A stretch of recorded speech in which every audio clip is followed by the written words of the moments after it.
வணக்கம். ஸோ இன்றைக்கி railway Jones of India அதை எப்படி டைரக்ஷன் பேஸ் பண்ணி ஞாபகம் வச்சுக்கிறது அப்படிங்கிறத பார்க்க போகிறோம். ரயில்வே ஜோன்ஸ் ஆஃப் இந்தியா மொத்தம் எத்தனை இருக்குது? அதுவே ஒரு மிக முக்கியமான கேள்வி. மொத்தம் 18 இருக்குது. புத்தகத்தில் சில இடத்துல 17ன்னு இருக்கும். 18ஆவதாக வந்துட்டு சவுத் கோஸ்ட் தெற்கு கடற்கரை ரயில்வே. அதற்கான தலைநகரமாக வைசாக் இதை அறிவிச்சிட்டாங்க 18ஆவதாக. ஸோ 18 இதுக்கு முன்னாடி கேள்வி கேட்டுட்டாங்க டிஎன்பிஎஸ்சி கொஸ்டின் பேப்பரில். 18ன்னு ஆன்சரும் இருக்குது. ஸோ தட் 18 நம்ம ரொம்ப தெளிவாக ஞாபகம் வச்சுக்கணும். அப்போ அந்த 18க்கும் எப்படி ஞாபகம் வச்சுக்கிறது டைரக்ஷன் பேஸ் பண்ணி அப்படிங்கிறத பார்க்க போகிறோம். இப்போ 4 திசைகள் இருக்கு இல்லையா, அந்த 4 திசைகளில் எது அப்படிங்கிறத ஃபஸ்ட்டு பார்த்துடலாம். நார்த் சைடில் நார்தன் ரயில்வே, வடக்கு ரயில்வே, அதற்கு தலைமை வந்துட்டு டெல்லி. ஈஸ்ட்டு அந்த சைடுக்கான ஒரு மிக முக்கியமான நகரம் கொல்கத்தா.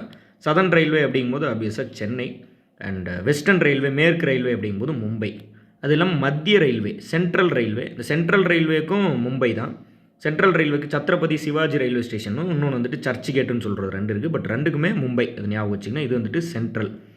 இது இல்லாமல் நார்த் ஈஸ்ட் ஃப்ரான்டீரியர் அப்படின்னு படிக்கிறோம். வடகிழக்கு எல்லை ரயில்வே, அது வந்துட்டு கவுஹாத்தியில் அசாம் அப்படின்னு சொல்கிறோம்.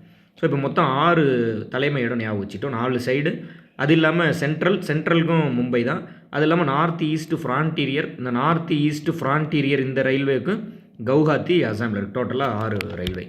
இது இல்லாமல் இந்த கார்னர் சைட்ஸ் பார்க்கலாம். இப்போ எடுத்துக்கிட்டால் நார்த் வெஸ்ட் ரயில்வேக்கு ஹெட்டு வந்துட்டு ஜெய்ப்பூர், ராஜஸ்தானோட தலைநகரமே அதுதான் ஜெய்ப்பூர். அப்புறம் நார்த் ஈஸ்டர்ன் ரயில்வேக்கு கோரக்பூர் உத்தரப்பிரதேசில் இருக்குது. உத்தரப்பிரதேசில் அந்த இடத்தோட பேர் கோரக்பூர். அண்ட் சிமிலர்லி அதே போல் சவுத் ஈஸ்ட் ரயில்வேக்கும் கொல்கத்தா தான். அண்ட் அதே போல் சவுத் வெஸ்ட் ரயில்வேக்கு ஹப்ளி, கர்நாடகாவில் இருக்கக்கூடிய ஹப்ளி. ஸோ இந்த 4 சைடு பார்த்தாச்சு. What are they? நார்த் வெஸ்ட்டுக்கு ஜெய்ப்பூர். அண்ட் நார்த் ஈஸ்ட்டுக்கு கோரக்பூர். அண்ட் சவுத் ஈஸ்ட்டுக்கு ஆல்ரெடி ஏற்கனவே பார்த்துருந்தோம் இல்லைங்களா, அந்த கொல்கத்தா.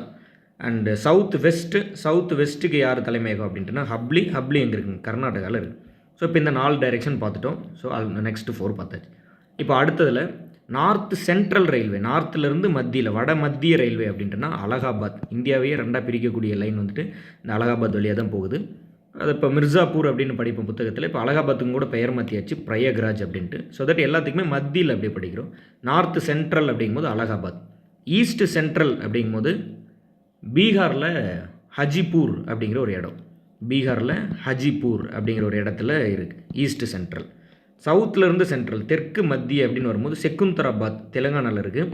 செகுந்தராபாத் அது எங்கே இருக்குங்க? தெலுங்கானா. இதுதான் சவுத் சென்ட்ரல்.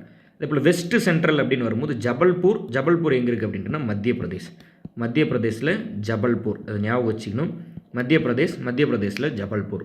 ஸோ அடுத்த 4 பார்த்துருக்கோம். அடுத்த 4 என்ன அப்படின்ட்டுனா சென்டர்ஸ். அதாவது நார்த் சென்டர் அப்படிங்கும்போது Allahabad. And similarly east central அப்படிங்கும்போது பீகாரில் ஹஜிப்பூர். அண்ட் சவுத் சென்ட்ரல் அப்படிங்கும்போது தெலுங்கானாவில் செகுந்தராபாத். வெஸ்ட் சென்ட்ரல் அப்படிங்கும்போது மத்திய பிரதேசில் ஜபல்பூர். இதெல்லாம் அடுத்த 4 பார்த்துருக்கோம். இப்போ டோட்டலாக கிட்டத்தட்ட 14 வந்துட்டு முடிஞ்சிருச்சு. இன்னும் ஒரு 4 இருக்குது. அந்த 4 யார் அப்படின்ட்டுனா 4 சைடு, அதாவது மீதி இருக்கக்கூடிய கோஸ்ட் எல்லாம் எடுத்துக்காட்டால் இப்போ ஈஸ்ட் கோஸ்ட்டு, அப்புறம் சவுத் கோஸ்ட்டு, அப்புறம் வெஸ்ட் கோஸ்ட்டு. அண்ட் இது இல்லாமல் சவுத் ஈஸ்ட் சென்ட்ரல் ரயில்வே அப்படின்னு ஒன்று இருக்குது. ஸோ இப்போ இதில் ஃபஸ்ட்டு ஈஸ்ட் கோஸ்ட் அப்படின்னு எடுத்துக்கலாம். இந்த ஈஸ்ட் கோஸ்ட்டுக்கான தலைநகர் வந்துட்டு ஒடிசாவில் புவனேஸ்வர். ஈஸ்ட் கோஸ்ட்டுக்கான தலைநகர் வந்துட்டு ஒடிசா தலைநகரே இதுதான்.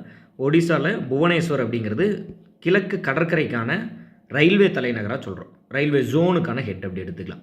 சவுத் கோஸ்ட் இதை தான் 18ஆவதாக கொண்டு வந்திருந்தாங்கன்னு சொல்லியிருந்தோம், வைசாக். இதுதான் சவுத்து கோஸ்ட்டுக்கான தெற்கு கடற்கரைக்கான ரயில்வே ஜோனோட ஹெட்டு.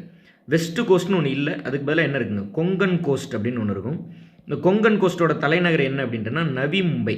இந்த கொங்கன் கோஸ்ட்டோட தலைநகர் வந்துட்டு மகாராஷ்டிராவில் நவி மும்பை. அடுத்து சவுத் ஈஸ்ட் சென்ட்ரல். இந்த சவுத் ஈஸ்ட் சென்ட்ரல் கொஞ்சம் நல்லா ஞாபகம் வச்சுக்கணும். இந்த பிலாஸ்பூர் எங்கே இருக்குது அப்படின்ட்டுனா சத்தீஸ்கர். ஸோ இந்த கடைசி 4 நல்லா தெளிவாக ஞாபகம் வச்சுருப்பீங்கன்னு நினைக்கிறேன். ஃபஸ்ட்டு என்ன பார்க்குறோம் அப்படின்ட்டுனா ஈஸ்ட் கோஸ்ட். அண்ட் இந்த ஈஸ்ட் கோஸ்ட்டுக்கான, அதாவது ஈஸ்ட் சைடு இந்த சைடு இருக்கக்கூடிய கடற்கரை, இந்த கிழக்கு கடற்கரைக்கான தலைநகர் வந்துட்டு புவனேஸ்வர், ஒடிசாவில். அண்ட் அதுக்கு அடுத்ததில் சவுத் கோஸ்ட் தெற்கு கடற்கரை, அதுதான் புதுசாக அறிவிச்சிருந்தாங்க 18ஆவதாக அப்படின்னு சொல்கிறோம், வைசாக். ஆந்திர பிரதேசில் இருக்கக்கூடிய விசாகப்பட்டினம். அதுக்கு அடுத்ததில் வெஸ்ட் கோஸ்ட். இந்த வெஸ்ட் கோஸ்ட்னு ஒன்று இல்லை, அதுக்கு பதிலாக என்ன இருக்குங்க? கொங்கன் கோஸ்ட்னு இருக்கும். இந்த கொங்கன் கோஸ்ட்டோட தலைநகரம் நவி மும்பை. இந்த இடத்துல இருக்கக்கூடிய நவி மும்பை அப்படின்னு சொல்கிறோம். அதுக்கு அடுத்ததில் சவுத் ஈஸ்ட் சென்ட்ரல். இந்த சவுத் ஈஸ்ட் சென்ட்ரல் எங்கே இருக்குது இதோட தலைநகர் அப்படின்ட்டுனா பிலாஸ்பூர். அண்ட் இந்த பிலாஸ்பூர் எங்கே இருக்குது அப்படின்ட்டுனா சத்தீஸ்கர். ஸோ இதுதான் 18 ரயில்வே ஜோன்ஸ் அண்ட் அதற்கான ஹெட் குவார்ட்டர்ஸ் எல்லாமே.